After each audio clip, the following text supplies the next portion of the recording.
요즘 우리가 엘리야를 통하여 보고 있는 것은 하나님이 어떻게 평범한 자연인이었던 엘리야를 하나님의 사람 엘리야로 만들어가고 계시는가 하는 것입니다. 우리도 다 평범한 사람들입니다. 그런데 보면 엘리야는 하나님의 대단한 능력을 행하였던 매우 특출한 사람입니다. 그러나 그가 본래부터 그렇게 특출한 사람이었던 것은 아닙니다.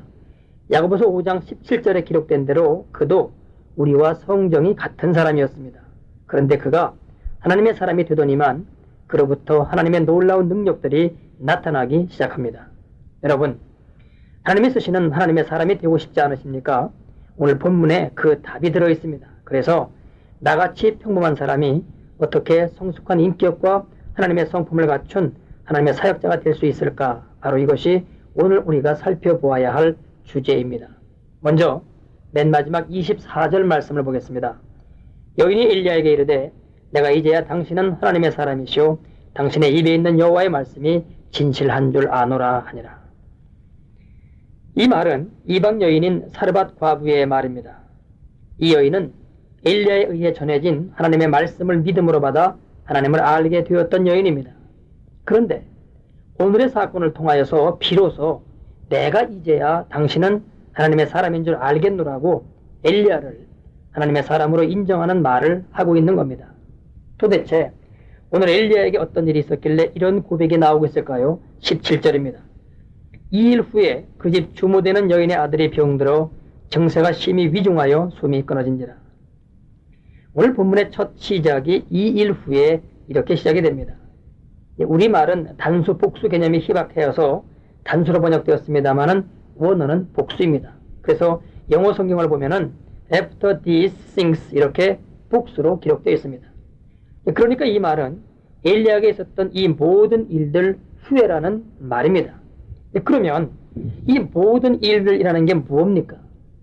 엘리야가 아합 왕 앞에 나가서 3년 동안 우로가 있지 아니할 것이라고 외쳤던 일, 그리시네가에서 3년간 자기 자아를 죽이고 오직 하나님만을 의지하는 훈련을 받았던 일, 그리고 사르밧 용광로에 들어가서 자기 자아를 완전히 죽여 없애며 동시에 이 사르밧 여인을 통하여 온전한 믿음을 갖게 된 일, 이 모든 것을 말합니다. 그래서 이제 이 정도 되었으면 훈련이 끝날만 합니다. 용광로에 들어가서 자기 자아도 완전히 죽고 또 온전한 믿음의 사람으로 새롭게 태어났으니 이제 이만하면 됐지 않습니까? 그래서 이제는 하나님이 그를 당신의 사람으로 사용할 만하시지 않습니까? 그래서 그 다음에 나타나고 있는 단어가 이 일들 후에라는 단어입니다. 그런데 그 내용이 이상합니다. 이 일들 후에 드디어 하나님께서 엘리야에게 능력과 권세를 주셔서 한번 멋지게 사용하시기 시작했다, 이런 게 아니라 이 일들 후에 그만 이 사르밧 여인의 아들이 죽는 사건이 발생합니다. 그래서 오늘의 본문은 훈련이 끝난 게 아니라 기가 막힌 또 하나의 훈련이 남아있음을 예고하고 있습니다. 고난과 핍박 가운데 훈련받는 모든 믿음의 사람들의 관심은 도대체 이 훈련이 언제 끝날 것이냐 하는 겁니다. 그래서 기도하는 것은 하나님, 도대체 이 고난이 언제까지입니까? 이 잔을 내게서 속히 지나가게 하옵소서 하는 겁니다.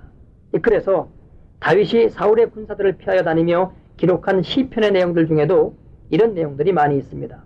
여호와여 어느 때까지니까? 여호와여 돌아와 나의 영혼을 건지시며 주의 인자하심을 인하여 나를 구원하소서. 시편 6편의 말씀입니다. 여호와여 어느 때까지니까 나를 영영히 잊으시나이까? 주의 얼굴을 나에게서 언제까지 숨기시겠나이까? 시편 13편의 말씀입니다. 이렇게 기도할 수밖에 없는 것은 누구에게도 고난과 핍박은 즐거운 일이 아니기 때문입니다. 괴롭기 때문입니다. 견디기 어렵기 때문입니다. 그런데 하나님은 그 사람을 당신이 쓰시고자 하는 차원에서의 오케이 사인이 나기까지 계속해서 훈련시켜 가십니다. 어떤 한 사람이 정말 하나님의 성품과 인격을 닮아가고 하나님의 마음을 품고 이 땅의 삶을 살아갈 수 있는 그런 하나님의 사람이 되어가는 것은 그리 간단하게 이루어지는 것이 아닙니다. 서정주 시인이 한 송이의 국화꽃을 피우기 위해 봄부터 소쪽새는 그렇게 울었나 보다라고 시를 읊은 것처럼 한 송이의 국화꽃을 피우기 위해서도 이처럼 오랜 시간이 필요한 것처럼 오랜 세월을 주께서 우리를 연단하시는 가운데 우리도 하나님의 사람이 되어가는 겁니다. 그래서 하나님이 예비하시고 허락하시는 그 과정을 다 거쳐야 거기에서 하나의 작품이 나오기 시작합니다. 그런데 우리는 어느 정도 훈련을 받고 나면 이제 이 정도면 됐다고 생각합니다. 전에보다는 엄청 좋아졌거든요. 사실로 좋아졌습니다. 그런데 문제는 그것이 전의 상태와의 비교이지 하나님과의 비교는 아니라는 데 있습니다. 여러분, 우리가 언제까지 어느 만큼 훈련을 받으면 과연 하나님처럼 될까요? 죽을 때까지 받아도 안 되는 겁니다. 그래서 사실 우리가 받는 훈련은 끝이 없는 겁니다. 그렇기 때문에 우리의 삶 자체가 사실은 훈련이요, 그 훈련 가운데 사실은 하나님이 우리를 그냥 사용하실 뿐입니다. 우리는 언필칭 하나님 앞에 쓰임받을 준비가 되었기 때문에라고 말합니다마는 정확히 말한다면 아무도 하나님이 사용할 만큼 준비가 된 사람은 없습니다. 그러나 인간의 눈으로 보건대, 그리고 하나님께서 긍휼의 눈으로 보시건대 쓰일 준비가 되었다고 말하는 겁니다. 그래서 이런 관점에서 하나님이 이제는 됐다라고 하실 때까지는 우리의 훈련은 끝나지 않습니다. 그래서 훈련을 거듭하십니다. 그런데 바로 이것이 평범한 한 자연인을 하나님의 위대한 사람으로 변화시키기 위해 하나님께서 사용하시는 그분의 방법입니다. 그래서 지금 이 일 후에라는 이 접속사는 훈련이 끝났다는 게 아니라 훈련이 아직도 더 남아있음을 지칭하는 단어입니다. 그리고 그 훈련의 내용은 엘리야를 선대했던 이 사르밧 과부의 아들이 그만 죽는 사건입니다. 엘리야로서는 위기입니다. 이제 그러면 이 사건이 어떻게 진행되어 가는가를 보십시다. 18절입니다. 여인이 엘리야에게 이르되 하나님의 사람이요, 당신이 나로 더불어 무슨 상관이 있기로 내 죄를 생각나게 하고 또 내 아들을 죽게 하려고 내게 오셨나이까. 지금 점잖게 당신이 나로 더불어 무슨 상관이 있기로 이렇게 번역되어 있습니다만 사실 이 말은 엘리야에게 책임을 묻고 있는 말입니다. 그래, 저 사람이 이곳에 오지 않았더라면 이런 일이 발생되지 않았을 거야. 이 죽음은 분명히 저 사람과 관련이 있어. 이런 의미로 당신이 나로 더불어 무슨 상관이 있기로 이렇게 엘리야에게 그 책임을 묻고 있는 겁니다. 이 여인의 말 자체가 이 사실을 증명하고 있습니다. 하나님의 사람이요, 당신이 나로 더불어 무슨 상관이 있기로 내 죄를 생각나게 하고 또 내 아들을 죽게 하려고 내게 오셨나이까. 그렇죠? 하나님의 사람 당신이 내 아들을 죽게 했다는 겁니다. 그리고 내 죄를 생각나게 하고 또 내 아들을 죽게 하려고 내게 왔다고 말하고 있는 것으로 보아서 아마도 자신의 죄는 바알신을 섬겼기 때문에 그래서 당신의 하나님이 내 아들을 죽게 했다고 말하고 있는 것으로 보여집니다. 아마도 그래서 이 여인은 엘리야의 말을 하나님의 말씀으로 믿음으로 받아들였지만 이 아들은 아니었던 것 같습니다. 그 아들은 떡가루와 기름이 떨어지지 않는 걸 보면서 신기하기는 하였지만 하나님에 대하여는 믿지 아니했다고 보여집니다. 여러분, 사람들이 이적과 기적을 보면은 모두 다 하나님을 믿을 것 같습니까? 저는 그런 현장에 있던 사람들이 그 얘기를 남의 이야기 하듯 하는 것을 수없이 보았습니다. 참 신기하대. 그 사람 손가락이 그냥 쭉 펴졌어. 그러나 이 말은 그 사건과 그의 믿음은 아무런 관련이 없다는 말입니다. 남의 말 하듯이 하고 있으니 말입니다. 아마도 이 여인은 그래서 내 아들이 하나님을 믿지 않았기 때문에 그래서 당신의 하나님이 지금 이 아들을 죽였다고 주장하고 있다고 보여집니다. 그리고 아들이 믿지 않았던 이 죄에 대하여는 부모로서 자기의 죄라고 여기고 있는 거죠. 그래서 내 죄를 생각나게 하고 이렇게 말하고 있습니다. 하나님이 과연 그래서 그러셨는지 아니면 다른 뜻이 있어서 그러셨는지 지금 우리는 이 본문만 갖고는 알 수 없습니다만 이제 여기에서 보아야 할 것은 다음과 같은 점입니다. 지난주에 우리는 이 여인이 아주 귀한 존재라는 것을 보았습니다. 그 당시 이스라엘 땅에도 수많은 과부가 있었건만 그들이 하나님의 말씀을 믿음으로 받아들이지 아니했는데 시돈 땅의 이 여인은 떡가루와 기름이 떨어지지 아니할 것이라는 엘리야의 말을 믿음으로 받아들였습니다. 그래서 오히려 엘리야에게 놀람을 주었습니다. 아니, 바알 우상의 본거지에 이런 믿음의 여인이 있다니 이렇게 말입니다. 그래서 이 여인은 그 후 실제로 하나님의 이 이적 가운데 있었습니다. 그래서 매일 그 떡가루와 기름으로 살았습니다. 그러니 하나님에 대한 그의 믿음이 점점 더 깊어졌겠죠. 그런데 지금 전혀 다른 사건이 툭 터지니까 그만큼 믿음이 온데간데 없어지고 맙니다. 그러나 오랜 기간 동안 이 모양 저 모양으로 강한 연단을 받아온 엘리야는 어떻습니까? 동요하지 않습니다. 그리고 이 사건을 하나님의 눈으로 바라보기 시작합니다. 그래서 그 죽은 아들을 자기에게 달라고 말합니다. 여러분, 하나님이 여러분을 너무 심하게 훈련시키십니까? 왜 나만 이렇게 유독 이런 생각이 드시나요? 다른 사람이 받는 훈련하고는 전혀 다릅니까? 하나님이 당신을 당신이 훈련받고 있는 그만큼 쓰시겠다는 겁니다. 하나님은 우리가 감당치 못할 시험 당함을 허락지 아니하십니다. 그리고 그 시험이 우리가 감당할 수 없는 것이라면 또한 피할 길을 내사 그 시험을 능히 감당케 하신다고 사도 바울은 고린도전서 10장 13절에서 말씀하고 있습니다.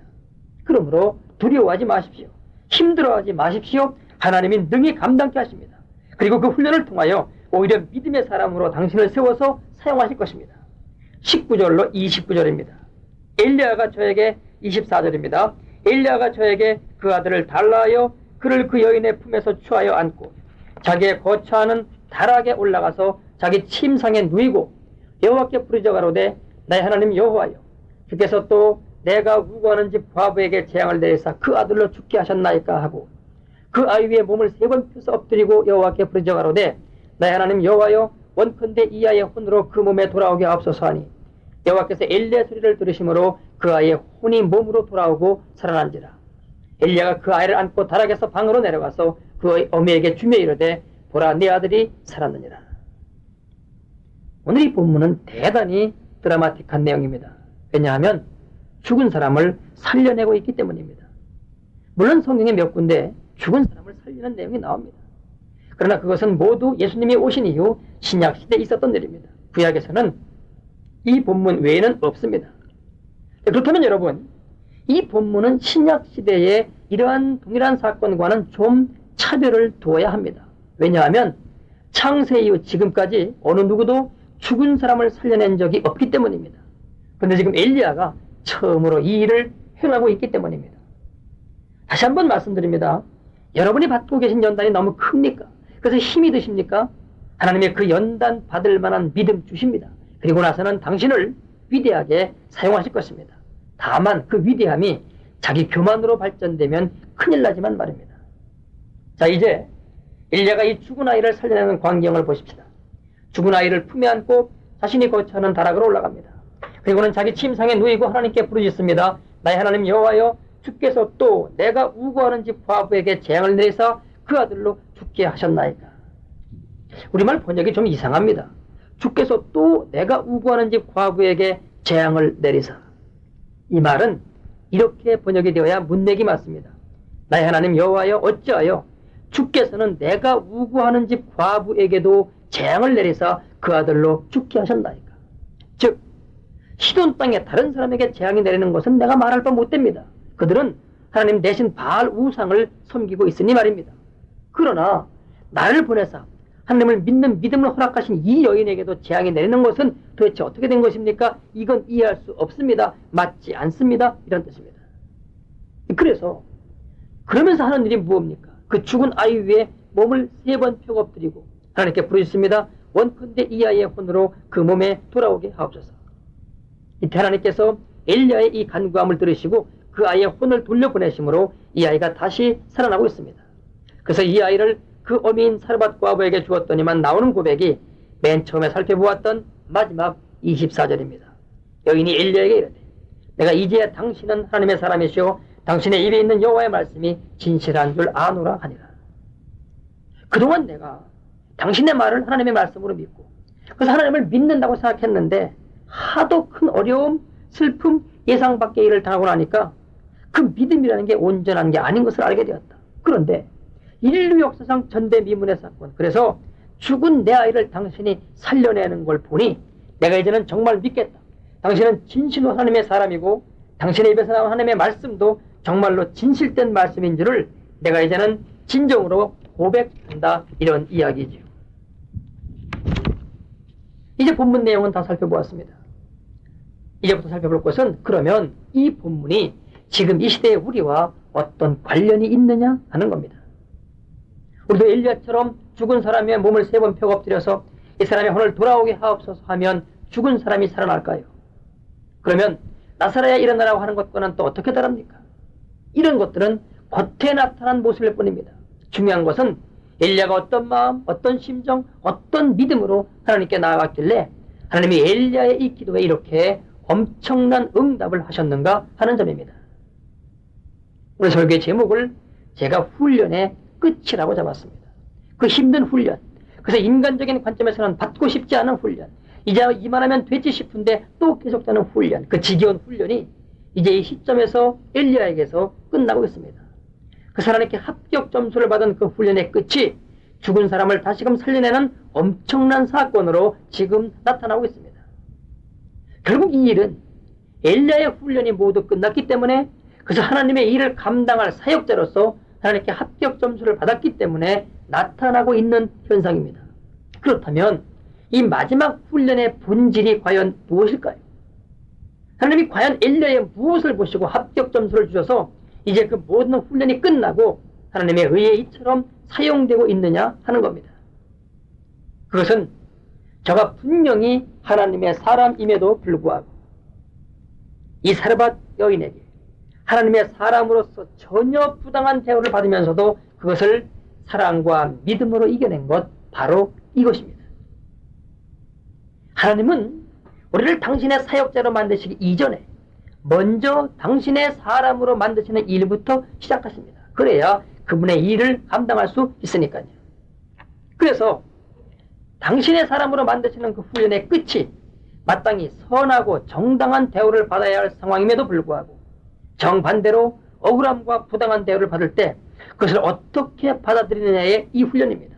바로 이것이 모든 하나님의 사람들이 제일 끝에 받는 훈련 코스입니다. 지금 이 상황을 엘리야가 인간적인 관점에서 굳이 곧대로 받아친다면 어떻게 되겠습니까? 이 여자가 지금 정신이 있어 없어? 어째서 내가 당신의 아들을 죽였단 말이야? 난 손끝 하나 건드린 적이 없어. 그리고 생명은 하나님께 속하는 것인데 그걸 왜 내게 책임을 뒤집어 씌우는 거야?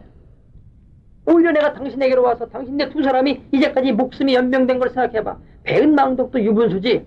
은혜를 은혜로 갚을 줄은 모른다 손치더라도 지금 무슨 소리 하고 있는 거야? 왜 나에게 두 명을 씌우고 있어? 이렇게 나아가야 이게 정답입니다. 그러나 엘리야는 그렇게 하지 않습니다. 왜요? 지금 이게 하나님의 훈련임을 알고 있기 때문입니다. 즉 하나님의 사람은 때때로 하다마땅한 정당하고 선한 대우가 아닌 정반대로 부당하고 악한 대우를 받을 수 있습니다. 부당한 대우와 억울함. 그런데 바로 이것이 하나님이 우리를 훈련시키는 마지막 코스에 해당됩니다.